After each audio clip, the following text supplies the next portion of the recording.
செல்வ வளமும் ஆடம்பரமும் நிறைந்த அரபு அரசன் திடீரென்று துறவுற வாழ்க்கையை மேற்கொண்டான்.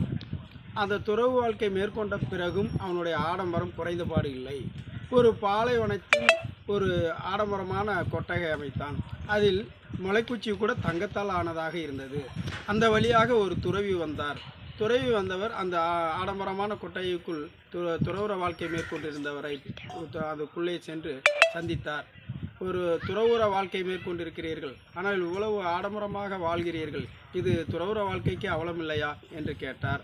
அப்படியா, சரி, நீங்கள் என்னுடன் தங்குங்கள் என்று சொன்னார் அரச துறவி. இவரும் தங்கினார்.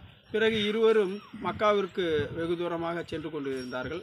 அப்பொழுது அந்த சாதாரண துறவி சொன்னார், அரசு துறவி அவர்களே, என்னுடைய மண்ணாலான பிச்சை பாத்திரத்தை வைத்துவிட்டு வந்து விட்டேன், அதை போய் கொட்டையில் எடுத்து வருகிறேன் என்று சொன்னார். நாம் எவ்வளோ தூரம் நடந்து வந்து விட்டோம்.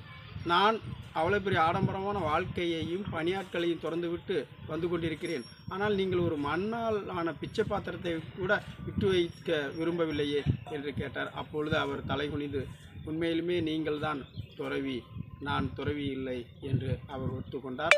இதிலிருந்து என்ன தெரிகிறது என்றால், எதை செய்தாலும் 100% உண்மையாக செய்ய வேண்டும். நன்றி.